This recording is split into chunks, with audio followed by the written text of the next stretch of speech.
दोस्तों, अगर आपने हाल ही में ज़मीन खरीदी है या रजिस्ट्री करवाई है और सोच रहे हो कि अब आप उस ज़मीन के पक्के मालिक बन गए हो, तो ये वीडियो आपकी नींद उड़ा देगी।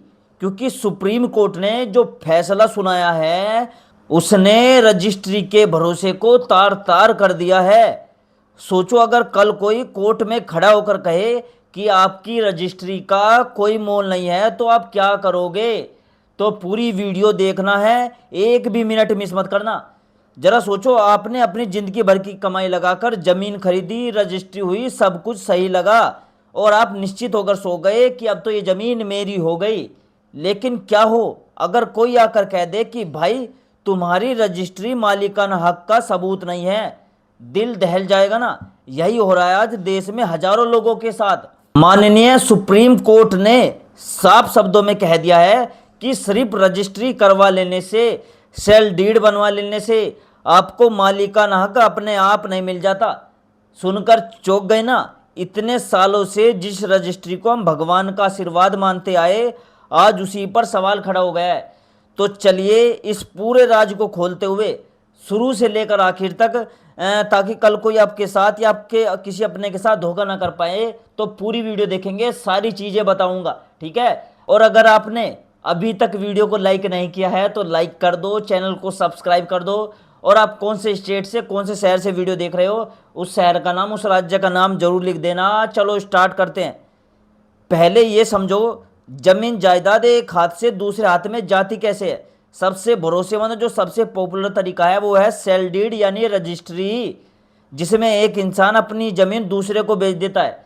दूसरा है गिफ्ट डीड यानी दान पत्र, बिना पैसे के जमीन वो दे दी जाती है। तीसरा होता है ट्रांसफर डीड।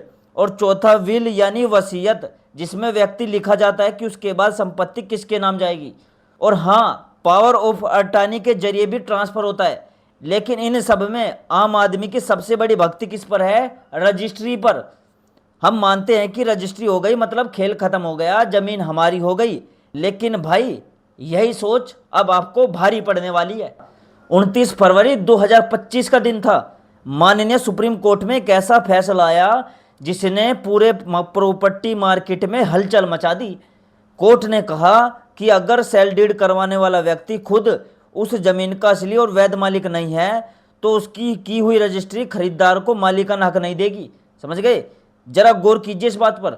मतलब आपने पैसे दिए, रजिस्ट्री हो गई, कागज पर सब सही दिख रहा है, लेकिन अगर बेचने वाले के पास खुद वो हक कभी था ही नहीं, तो आपकी पूरी रजिस्ट्री का एक कागज का टुकड़ा बनकर रह जाएगी।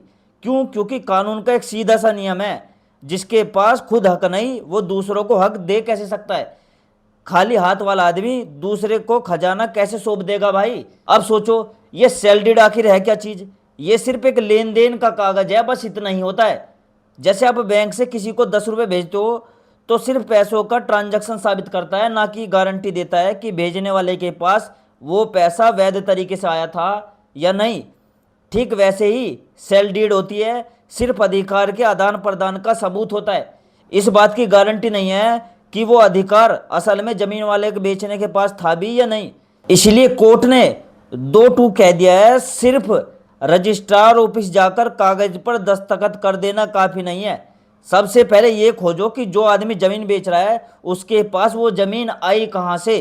अब आती है सबसे यहां पर एक काम की बात, वो टिप्स जो आपकी मेहनत की कमाई को डूबने से बचा सकती है। और आगे ध्यान रखिएगा, ठीक है? वीडियो को स्किप मत करना, बहुत इंपॉर्टेंट जानकारी है।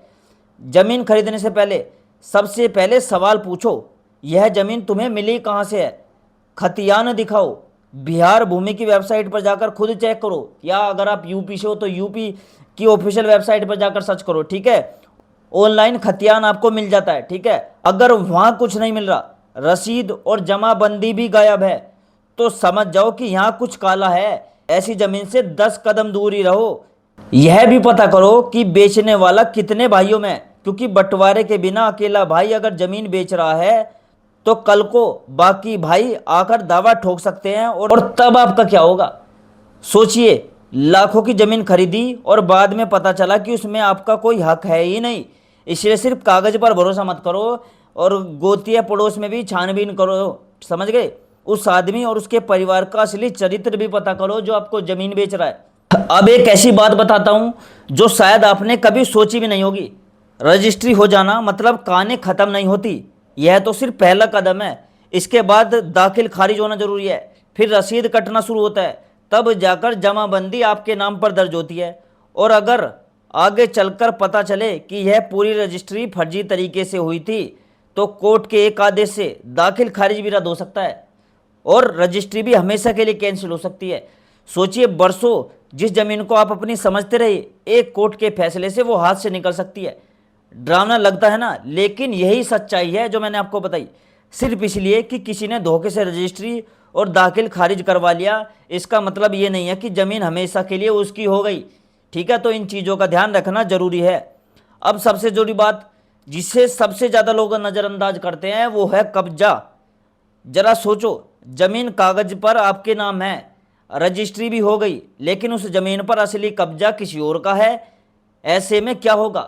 कोर्ट ऐसी रजिस्ट्री को पूरी तरह वैलिड नहीं मानता, चाहे वो सेल डीड हो, गिफ्ट डीड हो या वसीयत हो। इसीलिए जमीन खरीदते वक्त सिर्फ नाम मत देखो, यह भी देखो कि उस जमीन पर असली दखल कब्ज किसका है।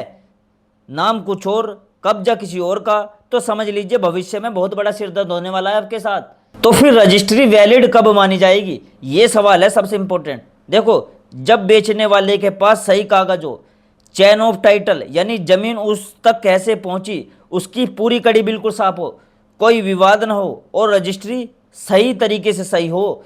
लेकिन इसके बाद भी सिर्फ रजिस्ट्री से पूरा मालिकाना हक हाथ में नहीं आता।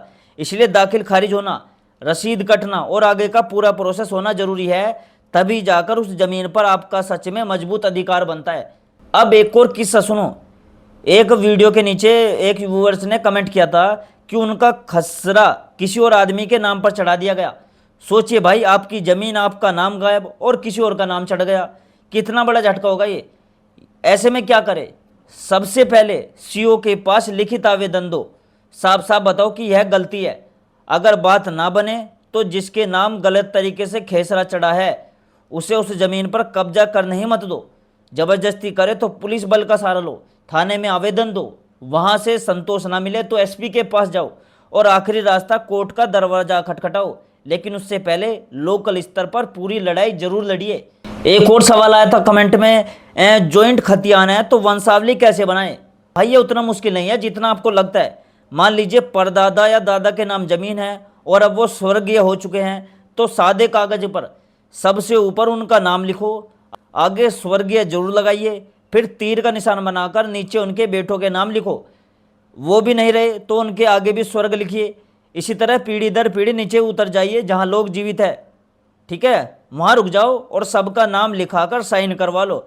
बस इतने में सिंपल वंशावली तैयार हो जाती है, इसमें कोई बड़ी डिग्री की जरूरत नहीं होती। तो आप एक बार खुद से पूछो, क्या आपने अपनी जमीन की पूरी जांच की है? क्या आप सच में जानते हो कि जिस आदमी से आपने जमीन ली है उसके पास वो जमीन आई कहाँ से? अगर जवाब ना है तो आज ही निकालो अपने कागज और शुरू कर दो छानबीन। क्योंकि याद रखिए, सिर्फ रजिस्ट्री करवा लेना काफ़ी नहीं है। असली मालिकान हक के लिए चाहिए आपको साफ चेन ऑफ टाइटल, सही रजिस्ट्री, पूरा दाखिल खारिज, कटता हुआ रसीद और सबसे जरूरी आपका असली दखल कब्जा। जमीन खरीदने से पहले 10 बार सोचो, पूरी जांच पड़ताल करो, तभी आगे बढ़ो। एक छोटी सी लापरवाही आपकी जिंदगी भर की कमाई को डुबो सकती है। ठीक, तो अगर इस जानकारी ने आपकी आंखें खोल दी हो, अगर लगता हो कि यह वीडियो आपके किसी दोस्त या रिश्तेदार की ज़मीन बचा सकती है, तो अब इस वीडियो को शेयर कर दो। ठीक है, देर मत करो और वीडियो को लाइक कर दो, चैनल को सब्सक्राइब कर दो और कमेंट में ज़रूर बताओ कि आपके इलाके में ज़मीन को लेकर कैसी दिक्कतें आती है और क्या आपने हाल ही में ज़मीन खरीदी है और क्या आपने उसका दाखिल खारिज करवाया या सिर्फ रजिस्ट्री करवा कर छोड़ दी। ठीक है, और अगर आपका कोई ज़मीन से रिलेटेड सवाल है तो आप मुझसे कमेंट में पूछ सकते हो, मैं उसका जवाब जरूर दूंगा। और दोस्तों, चैनल को सब्सक्राइब कर लीजिएगा। और दोस्तों, मैं आपसे एक बात और कहना चाहता हूँ, यहाँ पर मेरी वीडियो शाम को 6 बजे अपलोड होती है। ठीक है, शाम 6 बजे, ध्यान रख लेना टाइम, 6 बजे वीडियो आती है, तो ज़रूर देखा करो। रोज़ वीडियो आती है 6 बजे, उसमें कुछ ना कुछ नई जानकारी होती है। ठीक है, ये टाइम याद रख लेना, 6 बजे, 6 बजे नई नई वीडियो आपके लिए रोज़ मिलेगी। ठीक है, और मैं मिलता हूँ दोस्तों आपसे अगली वीडियो में एक नई खबर, एक नई जानकारी के साथ। तब तक के लिए दोस्तों, जय हिंद, जय भारत।